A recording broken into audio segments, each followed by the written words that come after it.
1665, ব্যাস আপনার অ্যান্সার শেষ। বলতে পারলাম? হ্যাঁ স্যার। স্যার নইলে এটা স্যার দেখেন কাঠের একটা। নইলে ম্যাডাম দেখেন, হ্যাঁ আমি স্যার একটা কোশ্চেন করলাম আপনি অ্যান্সার করতে পারলেন না, দেখলেন তো?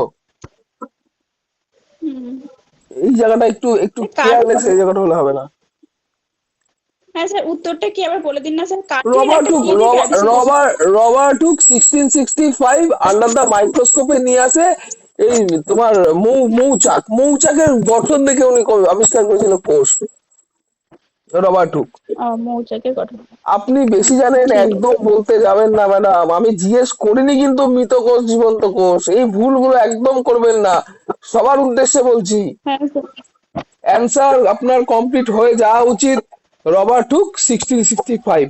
বা স্যার আমি মানে আমি বিজ্ঞানীর নাম বলছি রবার্ট হুক, কিন্তু স্যার সালটা আমার ঠিক এক্সাক্ট মনে পড়ছে না, বা সালটা আমি এখন মনে করতে পারছি না, এরকম বলে অ্যান্সার বলেন। যদি একটা আসে তাও হ্যাঁ এইভাবে স্যার। বলেন, যেন জানেন এটুকু প্রকাশ হুম। পায়, বেশি জানেন একদম দেখাবেন না, আমি কিন্তু বলে দিচ্ছি ম্যাডাম, আপনাকে আটকানো ঠিক মুশকিল হয়ে আছে যাবে। স্যার। ঠিক আছে? হ্যাঁ স্যার, আচ্ছা, হয়ে গেল। ঠিক আছে, ঠিক আছে, এবার কতটা বেশি জানেন সেটা দেখছি। উদ্ভিদ কোষ আর প্রাণী কোষের মধ্যে পার্থক্য কোথায় ম্যাডাম? হ্যাঁ স্যার, উদ্ভিদ কোষে কোষ প্রাচীর থাকে, প্রাণী কোষে কোষ প্রাচীর থাকে না। আর উদাহরণ, উদ্ভিদ কোষের উদাহরণ, মধ্যে উদাহরণ, উদাহরণ। যে কোনো উদ্ভিদ কোষই কোষ প্রাচীর থাকে, আর প্রাণী কোষ অর্থাৎ যেমন প্রাণীর কোষ ওতে কোষ প্রাচীর থাকে না, কোষ পর্দা থাকে। হ্যাঁ তো বুঝলাম, আপনি উদাহরণ দিয়ে দেবেন একটা করে, উদাহরণ শুনতে চাইছিলাম। মানুষের কোষ। আর আর এটা হচ্ছে উদ্ভিদের, যে কোনো উদ্ভিদের কোষ। যে কোনো উদ্ভিদটা একটা উদাহরণ। যেমন আম গাছ। হ্যাঁ চলেন আগান। আর আর উদ্ভিদ কোষের কোষ প্রাচীর থাকে। আর এটা হচ্ছে সেন্ট্রোজোম থাকে। উদ্ভিদ কোষে এই প্রাণী কোষে সেন্ট্রোজোম থাকে, আর উদ্ভিদ কোষে সেন্ট্রোজোম থাকে না। আর উদ্ভিদ কোষে মাইটোকন্ড্রিয়া থাকে না, এটাতে মাইটোকন্ড্রিয়া থাকে না। স্যার, ভুল হয়ে গেল। আচ্ছা, কোশ্চেন ফ্লিপ করবেন? কোশ্চেন না কি চেঞ্জ স্যার, করবেন? ঠিক। হ্যাঁ, চেঞ্জ করুন। আচ্ছা, প্রোক্যারিওটিক কোষ আর ইউক্যারিওটিক কোষ। হ্যাঁ, হ্যাঁ বলেন। প্রোক্যারিওটিক কোষ হচ্ছে ভাইরাসের কোষ। ওর ভাইরাসের কোষ। আর এটা হচ্ছে ইউক্যারিওটিক কোষ, হচ্ছে উন্নত প্রাণীর কোষ। প্রোক্যারিওটিক কোষের গঠন হচ্ছে 70s, আর ইউক্যারিওটিক কোষের গঠন হচ্ছে 80s প্রকৃতির। আর প্রোক্যারিওটিক কোষ হচ্ছে যেমন ভাইরাস, ব্যাকটেরিয়া। আর ইউক্যারিওটিক কোষ হচ্ছে উন্নত উন্নত প্রাণীর কোষ। আচ্ছা, তো মেসোক্যারিওটিক কোষ, একটা মেসোক্যারিওটিক কোষের উদাহরণ দেন।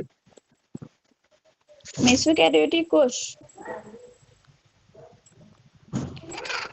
সরি স্যার, জানা নেই স্যার। আচ্ছা ঠিক আছে।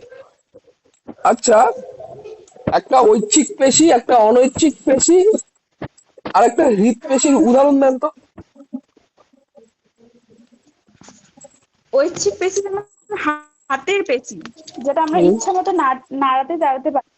আর আচ্ছা। অনৈচ্ছিক পেশি অর্থাৎ যেটা আমরা নাড়াতে না চাইলেও ওটা স্যার চলে।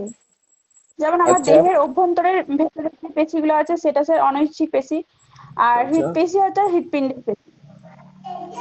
আচ্ছা, তা হৃৎপেশির কাজটা কি?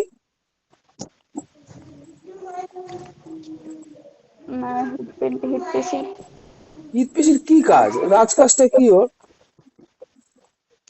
শরীরের না মধ্যে স্যার ঐচ্ছিক অক্সিজেন পেশি পরিবহন। না, হ্যাঁ শরীরের মধ্যে অক্সিজেন পরিবহন করা হৃৎপেশির কাজ, হ্যাঁ। আর কিছু না?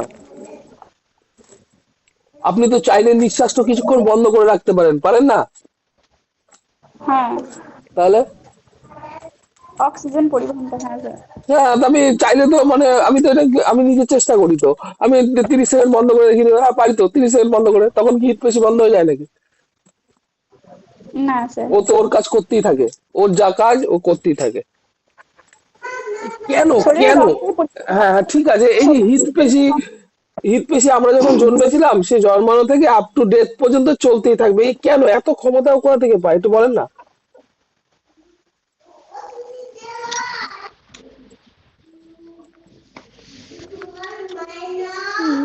কিছু জানা নেই স্যার। এটিপি জানেন কি এটিপি? হ্যাঁ স্যার, এটিপি পুরো নাম হচ্ছে অ্যাডিনোসিন ট্রাইফসফেট। এটা আচ্ছা, স্যার সালেকশন হলে স্যার সালেকশন কোষের কোষের কোথায় থাকে এটা? একটা কোষের কোথায় থাকে এটা? এটিপি। কোষের শক্তি ঘর কাকে বলে? হ্যাঁ, মাইটোকন্ড্রিয়া। মাইটোকন্ড্রিয়াকে বলা হয় কোষের শক্তি। তা থাকে কোথায় এটা? মাইটোকন্ড্রিয়াকে বলা হয় কোষের শক্তি। এটা স্যার কোষের মধ্যে থাকে। হ্যাঁ, তা কোষের মধ্যে থাকে বুঝলাম। তা সেটাই আমি জানতে চাইছি যে এর কি মানে কোষের শক্তিকর করে কাজটা হয় কি এটা এখানে? কোষে শক্তি যোগায় স্যার, কোষকে হ্যাঁ, শক্তি যোগায়। শক্তি যোগালো, তাতে কি হলো? তা আপনি কি বলতে চাইছেন যে ঐচ্ছিক পেশি আর অনৈচ্ছিক পেশিতে কোষের শক্তি যোগায় না? হ্যাঁ স্যার, হ্যাঁ যোগায়। তাহলে বলেন। এটিপিটা মানে হ্যাঁ আমাদের স্যার যোগায়। কোষে, আমাদের কোষে, আমাদের হৃদকোষে এটিপি মানে মাইটোকন্ড্রিয়ার পরিমাণটা এতই বেশি, পরিমাণটা, ওর জন্য এর হুম ক্ষমতা এত বেশি। ঠিক আছে, হুম। এটা হচ্ছে অ্যান্সার হবে। ঠিক আছে, স্যার আরো বলে দিন, মাইটোকন্ড্রিয়ার পরিমাণ বেশি থাকার জন্য। মাইটোকন্ড্রিয়া এটিপি, এই যে মাইটোকন্ড্রিয়ার পরিমাণটা কি বেশি থাকে? এটিপি তো, অ্যাডিনোসিন ট্রাইফসফেট। হ্যাঁ হ্যাঁ তাই হ্যাঁ মাইটোকন্ড্রিয়ার যে এটিপি, এটাকে বলা হচ্ছে যে কোষের শক্তি ঘর। অনেক জায়গায় বলা হচ্ছে মাইটোকন্ড্রিয়াকে কোষের শক্তি ঘর, ধরে নিলাম মাইটোকন্ড্রিয়াকে কোষের শক্তি ঘর। এই হৃৎপিণ্ডে মানে প্রচুর থাকে, ওর জন্য হুম হৃৎপিণ্ডটা পাম্প করতে পারে। এই যে একটা হুম পাম্প করলো, এটাতে একটা মাইটোকন্ড্রিয়ার পাম্প না, একটা সেলের একটা হুম। মাইটোকন্ড্রিয়ার পাম্প, তাই না? তাহলে হ্যাঁ, হৃৎপিণ্ডের কোষকে কি বলে? হৃৎপেশি বলা হয়। হ্যাঁ, হৃৎপেশি বলা হয়। না না, আর হৃৎপিণ্ডের সেলের হৃৎপিণ্ডের তো কোনো নাম আছে, যে বৃক্কের নাম কি? বৃক্কের কোষের নাম কি? বৃক্কের নেফ্রন আছে, নেফ্রন আছে, নেফ্রন। নেফ্রন। আচ্ছা, মাথার কোষের নাম কি? মাথার কোষের নাম হচ্ছে ফ্রন্টাল লোব। মেনিনজাইটিস। এগুলো মাথার কোষের নাম? কোন বইতে লেখা আছে? না স্যার, এটা মাথার গঠন তো, মাথার আমি মাথার কোষের কোষ, তো জানেন। মস্তিষ্কের কোষটা হ্যাঁ নয়? বুঝতে পারছি স্যার। নিউরন। না, হ্যাঁ নিউরন, সরি সরি নিউরো, আপনি হ্যাঁ। তো পার্ট হ্যাঁ বলছেন, আমাদের শরীর, নিউরন তো। হ্যাঁ স্যার আমাদের শরীরের বৃহত্তম কোষ হচ্ছে, দীর্ঘতম কোষ হচ্ছে নিউরন বা এই যে থাইমাস। ম্যাডাম, ম্যাডাম দরকার, ম্যাডাম এত ডিটেল না, দরকার নেই। ঠিক আছে, হ্যাঁ। আর ডিটেলস দেওয়ার দরকার নেই, ব্যাস যেটুকু হয়েছে ওইখানেই শেষ হয়ে গেছে, বেশি কথা একদম না, হ্যাঁ? হুম। আচ্ছা, ঠিক আছে, হৃৎপিণ্ডের কোষটা কি হবে স্যার? হৃৎপিণ্ডের কোষটা তো আপনাকে জিজ্ঞেস পেরিকার্ডিয়াম। করেছি। পেরিকার্ডিয়ামটা কি? পেরিকার্ডিয়ামটা হচ্ছে হৃৎপিণ্ডের পর্দা, হৃৎপিণ্ডের হ্যাঁ পর্দাকে পেরিকার্ডিয়াম বলে। তাহলে হৃৎপিণ্ডের কোষটা আমাদের স্যার আমাদের কি? নিউরনের যে পর্দা, সেই পর্দাতে আমাদের মাথায়ও তো একটা পর্দা লাগানো থাকে, ওই পর্দাটার নাম কি হ্যাঁ, মস্তিষ্কে? মেনিনজাইটিস। মেনিনজাইটিস। মেনিনজাইটিস। আচ্ছা, কারো যদি মেনিনজাইটিস হয়, হ্যাঁ, তাহলে কিভাবে আপনি প্রমাণ পাবেন তার যে এই ছেলেটার মেনিনজাইটিস হয়েছে? সে তার মস্তিষ্কের বুদ্ধির ক্ষমতাটা কমে যাবে। সে কোনো তাহলে যার বুদ্ধির পরিস্থিতিতে ক্ষমতা স্যার। কমে গেছে, যার বুদ্ধির ক্ষমতা কমে গেছে তারই মেনিনজাইটিস হয়েছে, মানে প্রত্যেকটা বয়স্ক লোকের মেনিনজাইটিস, এটা বলতে চাইছেন? না স্যার, প্রতিটা বয়সের লোকের নয়। এটা যাদের মানে শিশু বয়সেও যাদের হতে পারে না, শিশু বয়সে অনেকের মাথার মাথার একটু ইয়ে থাকে স্যার, প্রবলেম থাকে, তাদের বুদ্ধির ক্ষমতাটা মানে সঠিক, কি বলবো। আচ্ছা, কিছু বলতে হবে না, ওআরএস এর ফুল ফর্ম বলেন। ওআরএস এর ফুল ফর্ম হচ্ছে ওরাল রিহাইড্রেশন সলিউশন। কি জিনিসটা?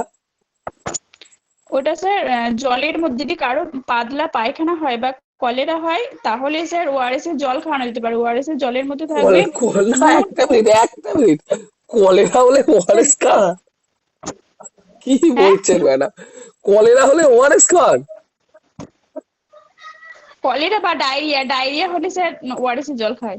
আচ্ছা ঠিক আছে, ডায়রিয়া অব্দি ঠিক আছে, বলেন। ওই যে নুন চিনির মিশ্রণ হচ্ছে হ্যাঁ, স্যার ওই ওআরএস। লবণের উপাদানগুলো কি কি থাকে এখানে ওআরএস এ? লবণের উপাদানগুলো কি কি থাকে?